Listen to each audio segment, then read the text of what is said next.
Welcome to the Side Hustle to Small Business podcast powered by Hiscox. I'm your host, Sanjay Parekh. Throughout my career, I've had side hustles, some of which have turned into real businesses. But first and foremost, I'm a serial technology entrepreneur. In the creator space, we hear plenty of advice on how to hustle harder and why you can sleep when you're dead. On this show, we ask new questions in hopes of getting new answers. Questions like, how can small businesses work smarter? How do you achieve balance between work and family? How can we redefine success in our businesses so that we don't burn out after year 3? Every week, I sit down with business founders at various stages of their side hustle to small business journey. These entrepreneurs are pushing the envelope while keeping their values. Keep listening for conversation, context, and camaraderie.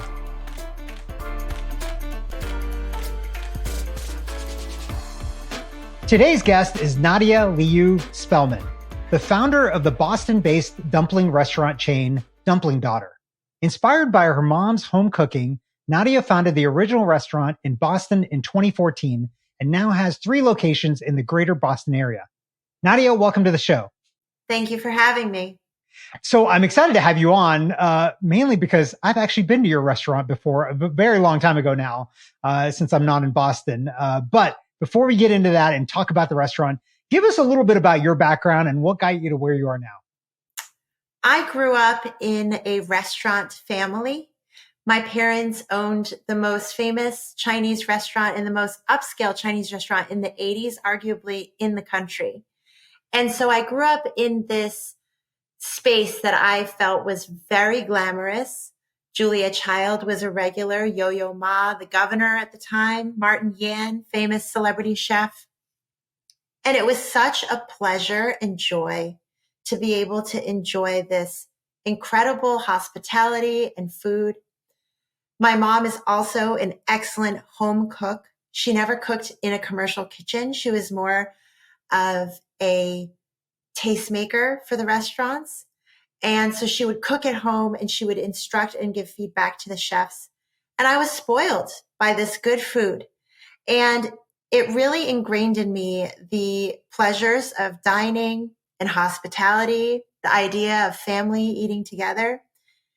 But when I think back to my childhood throughout my years, as early as college, I realized that my favorite moments in food was at my grandmother's house making dumplings with my family and enjoying the dumplings and then getting to take frozen dumplings home to enjoy later on. So many years ago, I would say even in college, I saw a need to share this culture and experience with more people. I was very lucky to be a Chinese child to enjoy the dumplings, plentiful amounts of dumplings. And I feel like it's a responsibility to pay respect to the legacy that my parents built and celebrate what they did together in Boston and continue it in my own way, which is through Dumpling Daughter. Yeah, I love it. And I will say, as a personal kind of plug, we happened upon your restaurant. It's now been years, 4 or 5 years, when we were in Boston, and they were fantastic. We really did enjoy it. I think we actually, in the span of a couple of days, ended up coming by twice. And there was a threat of maybe even going a third time. You can go to a restaurant just too many times in a certain number of days before then you get worn out. So we were trying to take it to the very edge before we were like, okay, we're dumplinged out. That's nice to hear. So is this your first entrepreneurial venture for yourself, or have you done entrepreneurial things, maybe like when you were a kid? I was not the kid with the lemonade stand. Sorry to disappoint. I was more challenged by my father to think outside the box. Whatever situation I was asked to do, I was instructed to think bigger. Think, is there an easier way? Is there a smarter way? How can I do this in the best way that I can? And it all started with packing takeout at my parents' restaurant. Not that I was necessary, but I really liked being in the kitchen and smelling the aromas from the woks. And my father asked me to cook dinner on Sunday nights for our family and said, you need to cook a dinner from scratch. And when I started getting tired of spaghetti with red sauce, which was Prego at the time, or Ragu brand, I said, Dad, I am bored at what I'm cooking. And he said, well, I'll take you to the library and you can look at some cookbooks and figure out some more things to cook. And so I was always challenged and definitely reinforced when I did a great job. So it was rewarding to learn and think bigger and the better way or the more tastier way. And then ultimately, my father asked me to write a business plan for a Japanese restaurant that he actually opened in Newton Center, Massachusetts. Oh, wow. In your story, though, I think there's a huge miss, and maybe this is from being a kid. You had access to Julia Child. Why did you not just ask her, like, hey, I need you to come over and help me cook Sunday dinner? I mean, my earliest and last memory of Julia Child was actually when I was 11 years old. It was her 80th birthday and she celebrated it at my parents' restaurant. Oh, wow. So I was only 11 and I would look up at her and think, wow, she's so tall. And actually she is 6 feet tall, taller than my dad. So, I was very little, but I knew she was a big deal. Yeah. I had no idea that she was that tall. You don't get that sense of size on TV when she's cooking. Okay, so let's talk about. So obviously there were entrepreneurs in the family because your parents were entrepreneurs. They started these restaurants as well as a restaurant based on your business plan, the Japanese one. What about you? How did you start Dumpling Daughter? Where did the idea come from? Were you doing something else beforehand and kind of launch into this? I really wanted to make frozen dumplings accessible to the Western world. About 20 years ago, I was sitting with my father and I said, I think that people should enjoy dumplings as a meal and not just as an appetizer. The Chinese restaurants in this country introduce it as an appetizer. And it is an actual activity. It is an experience. It is a family activity. And I think that more people should have this. And my father said, well, it's really a work of art, the dough, the stuffing. You have to make them by hand. And the frozen kind that you would make in the factory is just not good enough. It cannot replicate the dough that you make from scratch. And at the time, it was all Japanese style gyoza wrappers, very thin, very skinny, long stuffing, not the style that my grandmother made, the original kind. And Chinese started making dumplings 4,000 years ago. So I wanted to sell frozen dumplings, but how? And fast forward, I got married. I was living in Boston, where my parents have their history. And I bumped into Stacy of Stacy's Pita Chips. She had just sold her pita chip company for a couple $100 million to Pepsi. And I told her, how'd you do that? I really want to start selling frozen dumplings in the supermarket. And she said, wow, that sounds really foreign. And how do you cook them? And I said, you boil them like pasta. And she said, I don't think many people know that they can boil dumplings or let alone go get them in the frozen market. They're not really popular. She said, I think because of your story, you should open a restaurant where you serve that exact product and create a following and a brand and make it so that people never forget the name or their experience. And start that way and see if you can get a following that then you can take that product to a distributor or a buyer and say, look, I have a restaurant. It's proven. And so I took her advice. Yeah. My parents did not want me to open a restaurant. They thought that it was a tough life and never a day off. Yeah. And so they really told me not to. And I went against, it's the only time I've really gone against their word. Well, that's fascinating because at the beginning of your story, I was like, yeah, how did you move into restaurants then because of that? Because restaurants are notoriously very, very difficult businesses to start and launch. I don't know what the stats are, but I mean, anything entrepreneurial, just, you have tough odds against you in terms of surviving and thriving a few years out from that. But I do want to dig into one thing. First of all, I love the name of the company, Dumpling Daughter. Where did that name come from? Why did you decide on that? It's great to have creative friends. When I was writing the business plan, we would sit around and brainstorm as a group. And it went on for months, and the business plan was unnamed. And I knew I wanted to have a name that would instigate someone thinking, well, why? Why is it named that? And the reason why is because this is a continuation of what my parents did and an ode to them. And so my friend, James, said, Dumpling Daughter. And everyone was nodding. And it was clear. There was nothing better than that. Yeah, it's a great name, and it definitely does stand out. So good pick there. So Thank when you. you were launching this, then so you decided like, okay, so we're going to do restaurants first, and then kind of back our way into the frozen dumplings to sell in stores and everything. You know, was there anything that made you nervous about trying this? Other than mom and dad saying like, don't do it, don't be in the restaurant business. Anything else that kind of made you nervous, and how did you ever overcome that? Nervousness comes from doing something you've never done before, not knowing if it's going to work out, the unknown. And there's a side that says, if there's an unknown, do everything you can to prevent all the unknowns from happening. You want to control Right. your future. And so, how am I going to take this on and almost make it perfect to the point where it can't go wrong? Yeah. And that's where planning comes in place.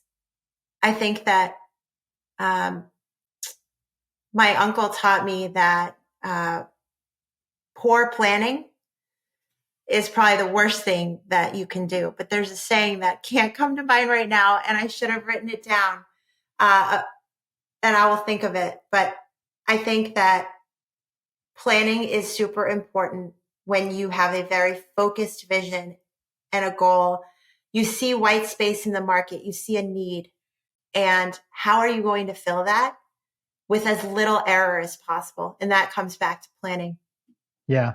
The challenge though with planning is the other side of it that entrepreneurs often face. So, there's that famous, I think it's Mike Tyson quote, right? Everybody has a plan until they get punched in the face.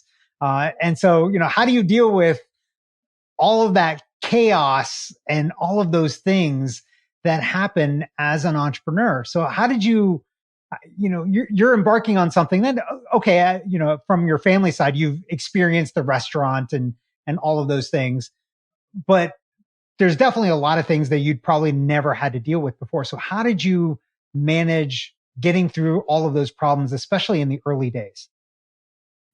A failure to plan is a plan to fail, right? That's the quote. Yeah, definitely. I would say that the hardest things that you come across while opening a business is what makes you learn and grow. And it sounds so corny, but it's corny because it's true, and it's been said so many times by people that have been successful and unsuccessful. I think that if you go into the business saying, if I don't do this, I'm going to have regrets. And if I do it, and if I fail, it's okay. I tried. I really do believe that it's those punches that you're referring to in the face that you're not expecting.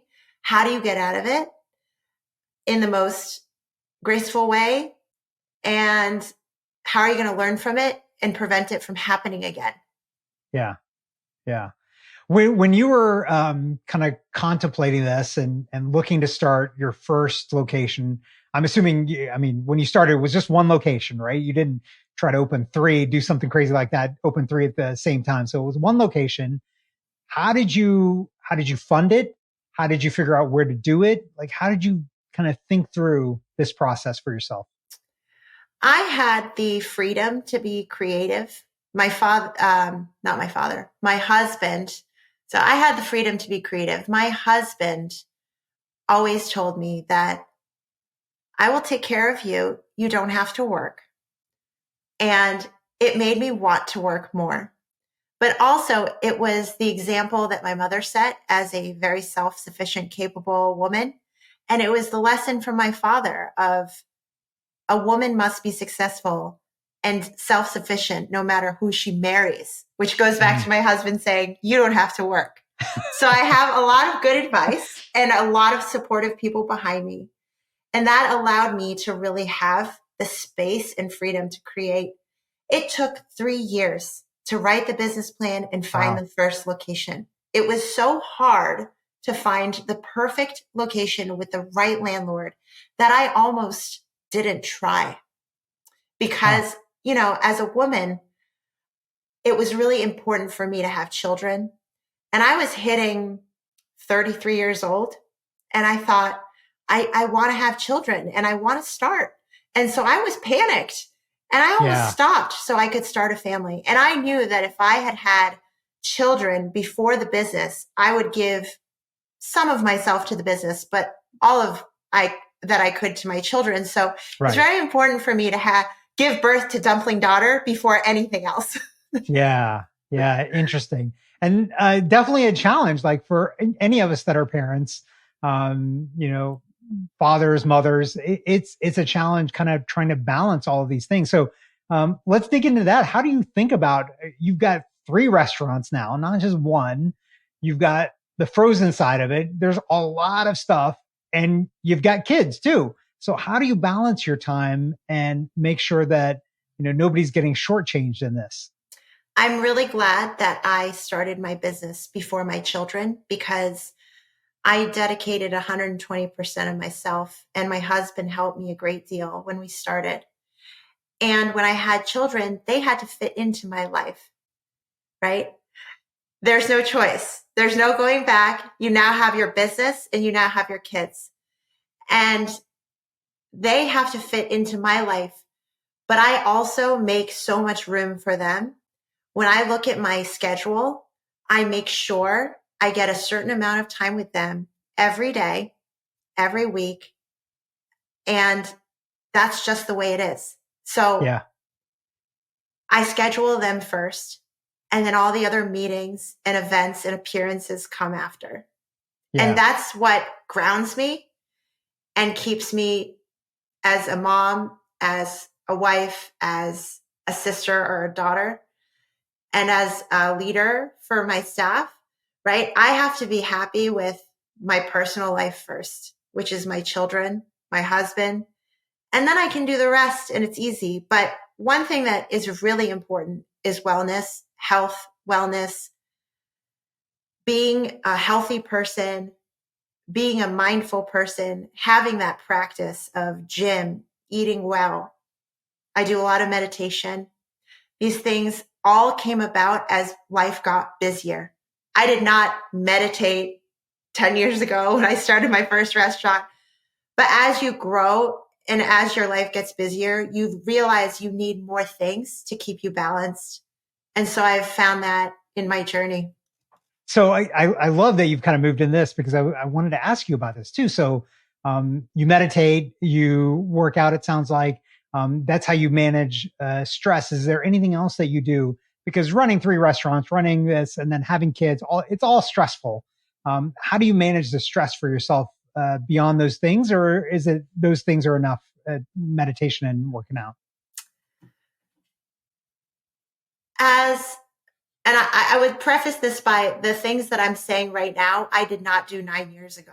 I've learned along the way because I've needed to learn, right? Right. So many executives and business owners, from a small business owner to a major executive, suffer from burnout. And thinking that working really hard and working long hours is the key, but actually it leads to breakdown. And I'm really lucky that I've always had a very good sense of what I'm doing in the present moment, what my schedule looks like, not overloading myself, respecting myself. Because I know that if I take good care of myself, I will be able to take care of everything else. But if you let yourself go and you let yourself get stressed out to the point of burnout, you're not going to be there for anybody. So it was those points of stressing out that I then seeked something more. When things get really busy, you figure out what is my ultimate kind of relaxation. What do I need right now? Do I need an hour to go for a walk? Do I need 5 minutes to go to the back of the restaurant outside and take deep breaths for 5 minutes? You need to listen to yourself and say, what do I need right now? Serve yourself, then you can serve others. Yeah. And I've learned that from a little tip that my aunt gave me of breath work the first month of opening my restaurant.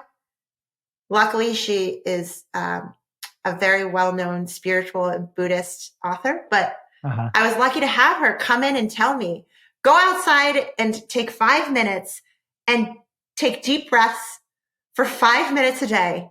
It will change everything and refresh you. And so that tip helped me through the first year. And as you get busier, you learn, what do I need to stay healthy and happy so I can be present for everything else?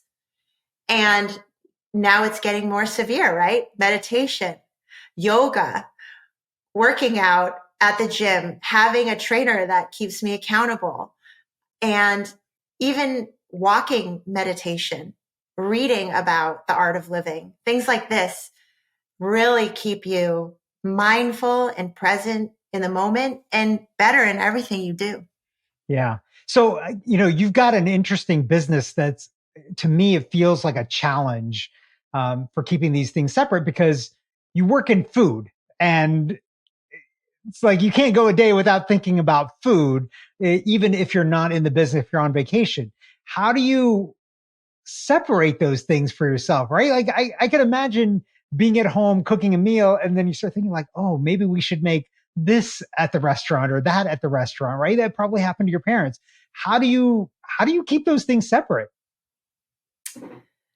They actually aren't separate. They're very blended for me. And I would say that the driver of the happiness and the success all comes from doing something that I'm truly passionate about to my core.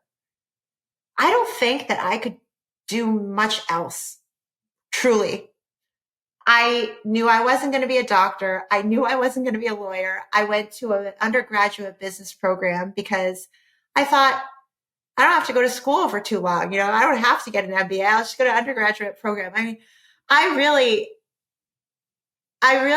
felt like owning my own business was going to be my future, but in what? And I was advised by my father to dig deep on your truest passion, because if you do that day in and day out, yes, it's tiring. But at the end of the day, you're so glad that you did that because you love it. Yeah. You love it. And when you love something so much, it's not hard work. Sometimes I have this energy to work until 1 a.m. and I sleep 5 hours and it's fine. And sometimes at 9 o'clock, I say, I need rest and I go to bed. So either way though, the driver is the fact that I love what I do and I love food. And I could never get enough of talking about it, reading about it, eating it. It's very much a part of my DNA.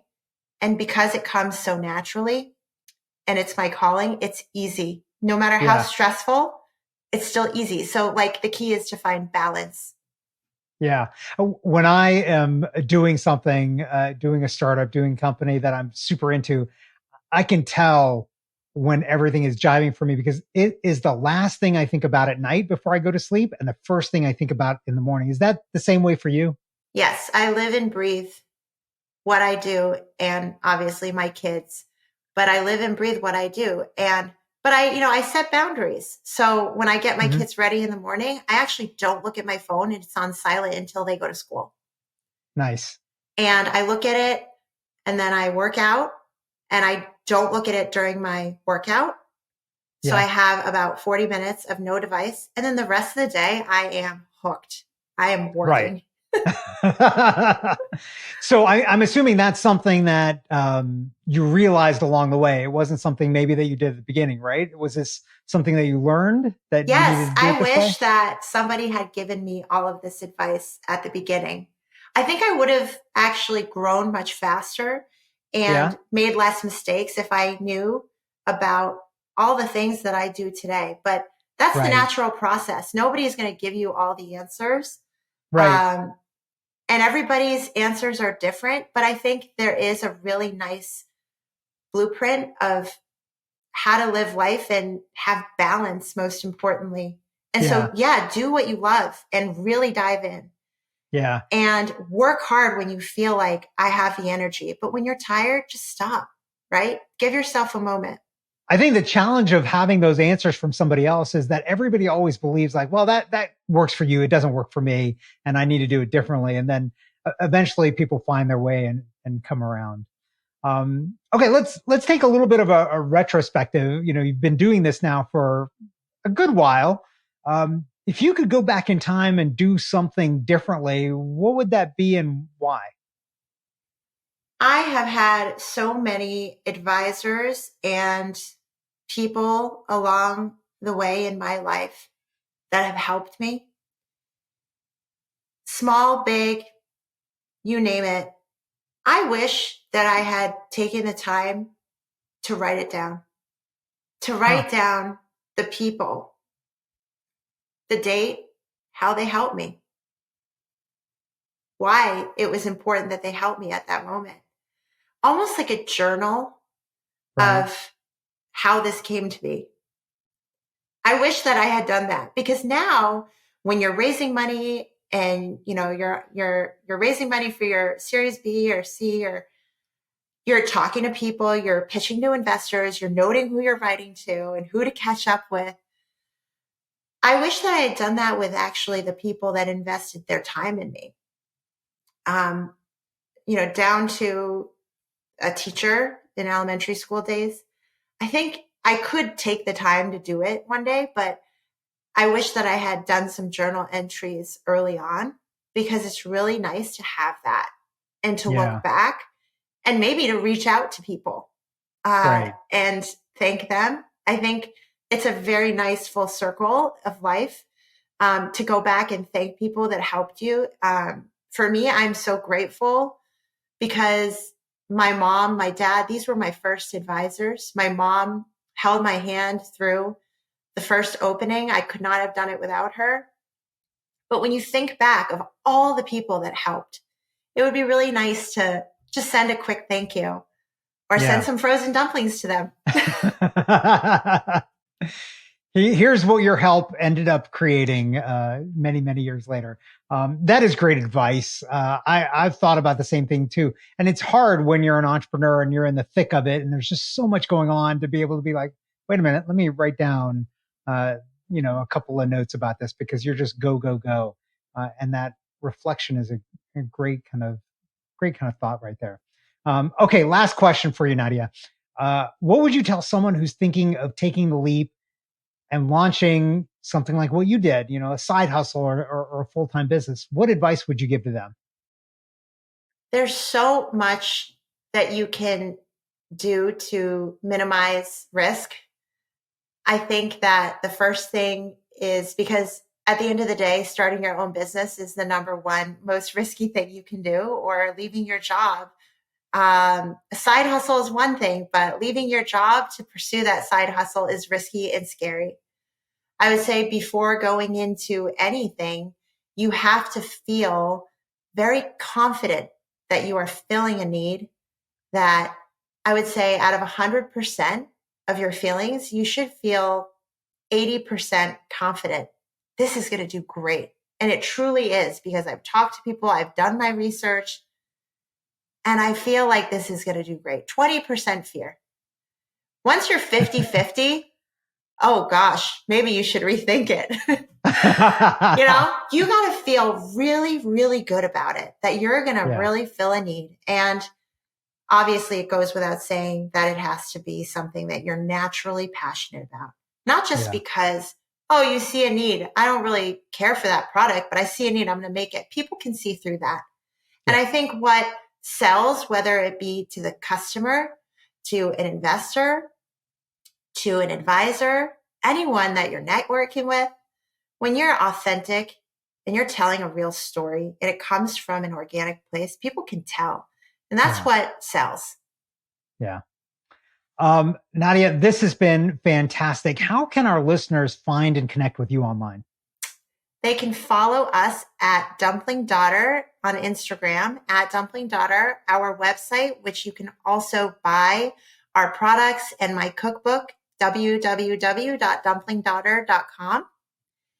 And on Amazon, our book, our sauce, our plushie dumpling toys are all on Amazon. So there's a lot of touch points. And then, of course, our 3 restaurants in the Boston area. Awesome. Thanks so much for being on today. Thank you so much for listening.